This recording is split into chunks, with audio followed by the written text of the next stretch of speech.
Ngiyacela ke sifunde. Sizofunda ke kufundeka kanje. Everyone who believes that Jesus Christ, everyone who believes that Jesus is the Christ has been born of God. And everyone who loves the Father loves whoever has been born of him. By this we know that we love the children of God, when we love God and obey his commandment. For this is the love of God, that we keep his commandment. And his commandments are not burdensome. For everyone who has been born of God overcomes the world. And this is the victory that has overcome the world, our faith. Who is it that overcomes the world except the one who believes that Jesus is the Son of God? Amen. Sisazoqhubeka bazalwane sizofunda. Amen. But ngiyathanda nje ukuthi sithi kuma la. Amen. Singayithathe mawala. Amen. Siyithathe bit by bit. Siyithathe kancane kancane. Amen. Kumnandi kwesinye isikhathi ukulalela umoya kaNkulunkulu. Amen. Ophakathi kwakho. Amen. Kumnandi ukulalela umoya kaNkulunkulu ophakathi kwakho, because uNkulunkulu he always speaks. Ngaso sonke isikhathi uyakhuluma. And uNkulunkulu ke manje ekhuluma akakhethi.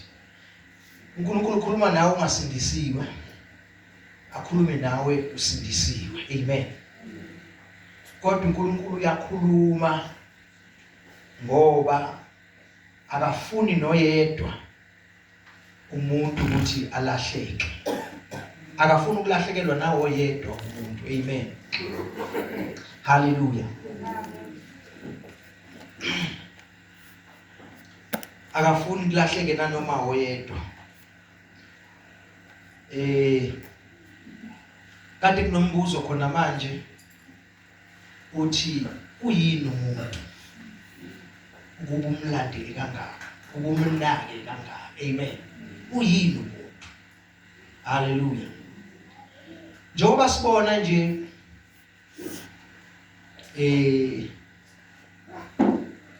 kulolu suku more special la namhlanje lwa Sunday, onke nje ama Sundays. Amen.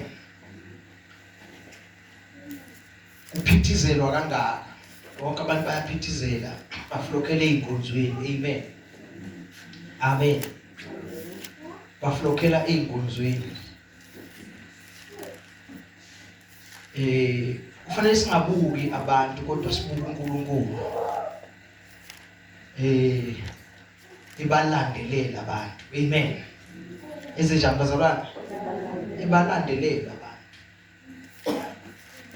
Amen. Umubona nje kunabantu abashumayelayo beyihlupha beshumayela, ungabuki bona. uNkulunkulu elandela abantu. Amen. Ngoba akakwazi ukuhlukana nomuntu. It is impossible for God ukuthi ahlukane nomuntu. Uyamthanda umuntu. uNkulunkulu uyamthanda umuntu. Amen. Hallelujah. uNkulunkulu uyamthanda umuntu. Akafuni ukulahlekelwa ngisho nawo yedwa. Yike iBhayibheli kwesinye isikhathi molufunda lithi ngesono isisodwa isiphendukayo ezulwini kuba nenhloko. Amen. Kuba nechaos ezulwini. Chaos yenjabulo, yentokozo. Amen. Kuba nechaos yambazalwane ngoyedwa. Amen. Ngoba akafuni noyedwa ukuthi alahleke. Amen. Ingakho iBhayibheli lithi umelusi mayini izivezi u100 kulahleke yodwa, ushiye ezi99 ahambe uyofuna leyodwa elahlekile. Isizathu yini uNkulunkulu emnaka kangaka umuntu? Akakwazi ukuphila ehlubene nomuntu. Amen. Hallelujah. Mhlawumbe before singena ezwini likaNkulunkulu nginelamazwi engifuna nje ukuwasho ukuthi emhlabeni kunezikhathi kunani bazalwane kunezikhathi izahlukeneyo. Amen. Kuba nezikhathi izahlukeneyo. Ingakho iBhayibheli lithi kwenye indawo amadodana kaIsaka ayeqonda izikhathi. Amen. Ayeqonda ini? Ayekwazi ukubona ukuthi isiphi isikhathi abakusona ngaleso sikhathi. Amen. Futhi bazi naloko kwakuyibabazile ukuthi ikuphi okufanele kwenziwe kuleso sikhathi. Amen. Hallelujah. Hallelujah. Engathi ukwazi izikhathi ukwenza ngathi kube umuntu omehlo akhe avulekile. Kodwa uma ungazi izikhathi ukwenza ngathi uba umuntu othe namehlo kodwa ube ngathi akaboni, fana nempumputi. Amen. Ngoba umuntu uyahamba angaboni isikhathi akuso, noma isikhathi sokubaleka noma isikhathi sokwenzana. Amen. Kodwa uma uqonda izikhathi uyakwazi ukwenza ngendlela efanele ngaleso sikhathi. Kuke kwaba nezikhathi-ke thina esikholwayo nje ezintweni zabakhona. Kwaba nezikhathi la gcwala khona imvuselelo. Kwaba nemvuselelo la emhlabeni. Kuyisikhathi sabavangeli. Amen. Wonke umuntu ngaleso sikhathi beyibiza ngomvangeli, befuna ukuba umvangeli ngoba kuyisikhathi sani sabavangeli. Amen. Sadlula isikhathi sabavangeli, kuba nesikhathi sabopastor. Wonke umuntu nje ukuthi I'm pastor so and so, yabona. So ikhathi ziyafika, ziyadedelana, ziyadlula. Amen. Hallelujah. Wahamba kwaba nezikhathi zabaprofeti. Khathi zabaprofeti. Njengoba manje seyikhathini sesiyaphela naso sesiphelile ukuthi abangabona babona. Amen. Lesikhathi la in fact asiphelanga zange sisebenze lesikhathi. Kodwa sifikile so isikhathi sabapostoli. Amen. Lesi namanje bonke abantu they are calling themselves apostle. Labanye sasikhule nabo sihophasi lapho. Sebeshiyile namhlanje baba apostoli namhlanje. Mina ngongihlula-ke nami ukushintsha ngaleso sikhathi ngihambe naso. Amen. Hallelujah. Now, aleso sikhathi-ke zabavangeli beliyishunyayela ivangeli. Beliyishunyayela nabantu bebeye enkonzweni be-attend amathende begcwala. Amen. Abegcwala amathende. Kwakuyisikhathi esihle esimiswe uNkulunkulu. Kodwa uSathane always entweni kaNkulunkulu ufuna ukufaka unyawo. Always entweni kaNkulunkulu ufuna ukwenza njani? Ukufaka unyawo. Amen. Manje ufaka unyawo kakavela vele uSathane efaka unyawo. Kodwa usebenzisa bona futhi abantu. Amen. Sebenzisa bona abantu ukuthi akwazi ukufaka unyawo. Futhi usebenzisa laba abathi impela bayazana noNkulunkulu. Amen. Hallelujah. Sebenzisa bona ukudunga lento uNkulunkulu asuke yenza ngaleso sikhathi. Injongo kusuka ukudunga lento uNkulunkulu asuke enze njani? Eyenza ngaleso sikhathi. uSathane uyawuza umoya wesikhathi uma ufika. Uyawuza lapha ekugeni athi ngase ngozini kulomoya. Atataza ngizokwenzani? Kosha ngizokwenza njani? Ngizobathatha abantu bokuvimba lo moya, bokuvimba lesikhathi esikaNkulunkulu afike ngaso. Ngizobathatha abese yaphuma ayifunela bakhe azobasebenzisa. Ayifunela bakhe azobasebenzisa ukumelana nalento uNkulunkulu asuke efuna ukuyenza ngaleso sikhathi. Ukuyidunga iqeda amandla, ayidambise. Amen. Abese funa abantu abazomsiza ngoba yena akakwazi ukuzenzela, usebenza ngabantu, angithi akanawo umzimba. Njengoba noNkulunkulu naye akakwazi ukuza la emhlabeni azenzele. Amen. Because la emhlabeni wanika umuntu umzimba, nezwe bazalwane. Noma umuntu amenze ukuthi abe njengaye naye ambize ngokuthi uNkulunkulu, kodwa wayesemnika umzimba, kodwa ngoba kunika umzimba wena lo mzimba ukuthi ukwazi ukuhlala noma ungene emhlabeni. Amen. Hallelujah. So ke noSathane naye unjalo. So ke isikhathi sabavangeli ngifuna ukudlula, ngiyadlula nje lento angikhulumi ngayo, ngikhulumele ngayo. Ngiyadlula nje kuyo. Isikhathi sabavangeli wasidunga uSathane. Mina ngikhule kuyisikhathi sabavangeli. Ngikhula nje ngimncane kuyisikhathi sabavangeli. Umoya wakhona ukuza ukuthi ufikile uNkulunkulu, ufike ngamandla. Ngekhathi zikaNkulunkulu nomuntu omusha, khumbula. Esafika uNkulunkulu nomuntu omusha. Esathandwa yiwo wonke umuntu. Yazi uNkulunkulu mayiqondile uqonda nje ungakazi lutho. Yazi ngihlala masesikhathi zaNkulunkulu nomuntu omusha ngihlale. Ngilaleliswe. eRadioweni asingenalo ithuba lokuthi sihambe siye la la sathi khona inkonzo zikaNkulunkulu nomuntu omusha nohamba vangeli. Amen.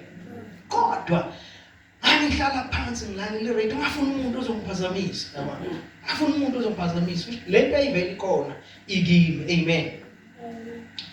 So ke uSathane ke wangena ke kulesikhathi sabavangeli. Wafuna abantu azobathola enhlizweni zabo, abahalela izinto,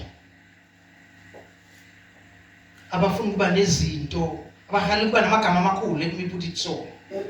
Wafuna abantu abafuna uduma, wafuna abantu abathanda imali. Wathi yibo labo engizobasebenzisa ukudunga lento kaNkulunkulu. Kwahamba abavangeli besavangela kwangena imali emathendeni. Ngena imali emathendeni, babiza imali abantu ngesikhathi esisodwa ngeservice eyodwa akwazi ukukanda 500,000. Ngeservice eyodwa yasebusuku akwazi ukukanda 500,000 ukupledgewa, kunikelwa, because abantu ngaleso sikhathi nomoya usukukhona ngaleso sikhathi wawubabambile abantu benenhliziyo kaNkulunkulu. People they give, abanikela abantu. Kanti abanye akusabanikeli ngenjongo yokuthi kusizakale umsebenzi kaNkulunkulu, sebebone ithuba to make money. Amen bazalwane. So yaqhubeka ke lento until kofinyelela la abantu bevuleka khona amehlo ukuthi hayi manje engathi sibanjwe inkunzi kudlalwa ngathi la, yabo. Saphela ke sahamba isikhathi sabavangeli, saphela saqhubeka abantu bamisa amatende nasezimuntu, asathenda umuntu asezilix. uSathane ungenile uvimba nomoya uNkulunkulu abefike ngawo ngamandla. Amen. Sikusiphi isikhathi njengamanje? Lesi sikhathi sasikhona, but njengamanje isikhathi esigqamile. Njengamanje sikuyisikhathi sikaMphiko uKristu. Sikuyisikhathi sikabani? If you don't see, awuboni wena uboni. Njengamanje sikuyisikhathi sikaMphiko uKristu. Bevele khona, but namhlanje uphumele obala. Amen. And uphumele obala and usamandla amakhulu. Amen.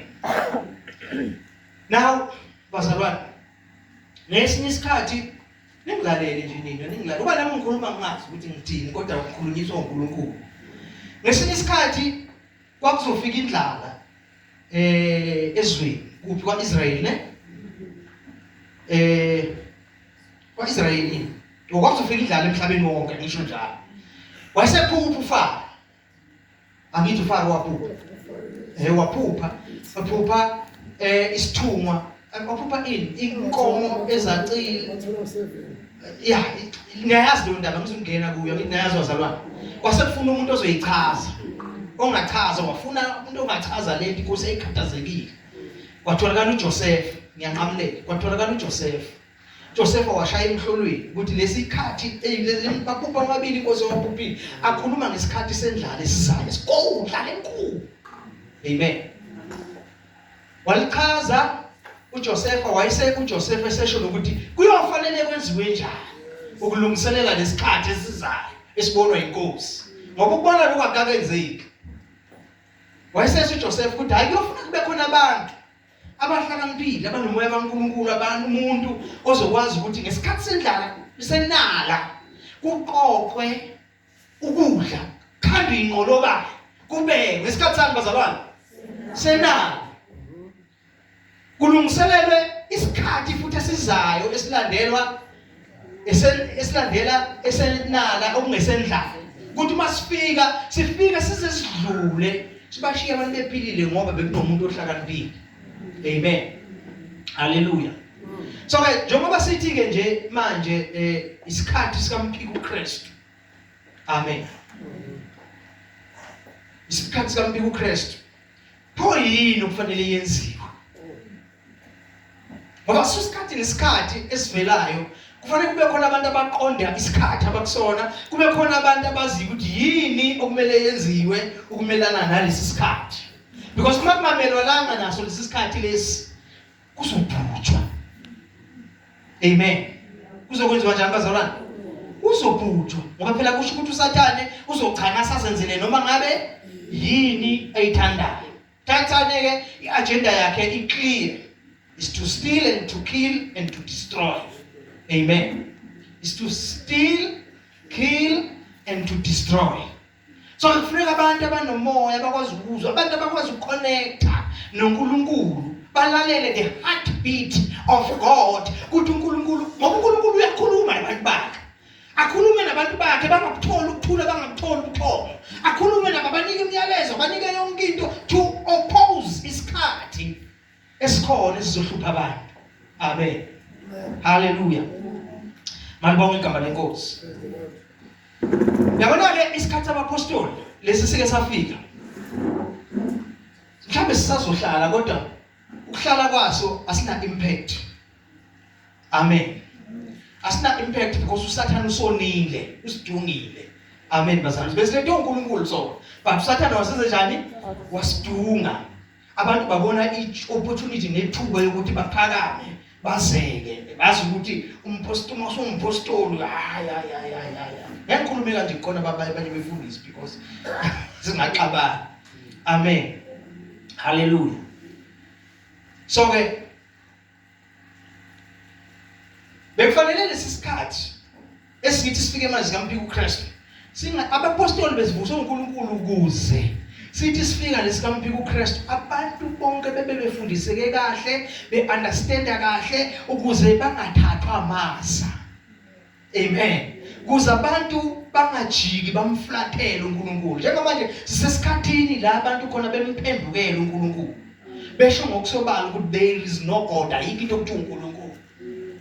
Abantu namhlanje baphumela obala bathi oNkulunkulu akekho uNkulunkulu oyedwa, baningi oNkulunkulu. That's the language of today. If when you don't listen, awuhambulalele ukuthi kwenzakala namhlanje, angeke usazi isikhathi esikuso. Amen. Namhlanje wonke uNkulunkulu kodwa siprofetiwe lesikhathi. Siprofetiwe nje mayi South Africa nje izongena kwi-democracy lesibazalwane. Ku-democracy. South Africa idweba umthetho sisekelo.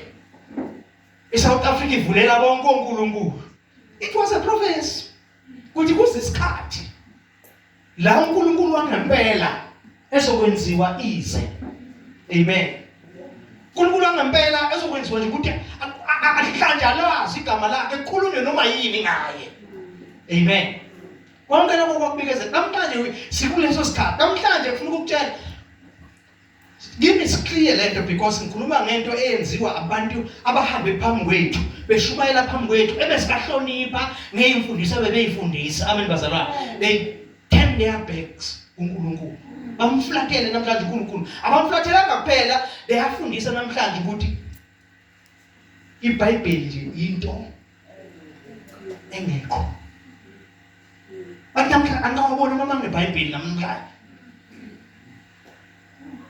Ababelishumayela beliphasisa. Amen. Because kuyisikhathi sikaMphiko uKristu. uMphiko uKristu ke usebenzisa abantu abanolwazi abazokwazi ukuyijika lento. Uzubakholwa wena uthi uyasibasivula amehlo ngempela kanti lesikhathi bezodukisa impela. Amen. So ke isikhathi babapostoli besipreparelwe lokho ukuthi asithi sifika lesisikhathi abantu bebe grounded. Akasimana ngizwe yini? abantu bebegxilisiwe kuNkulunkulu. Abantu bebegxilisiwe kuNkulunkulu, wamunye uNkulunkulu, the God of heaven and earth. There is only one God. Amen. Hallelujah. But namhlanje kwabanye is difficult even ukuma eshashalazini athi uNkulunkulu munye because kuba ne opposition enkulu.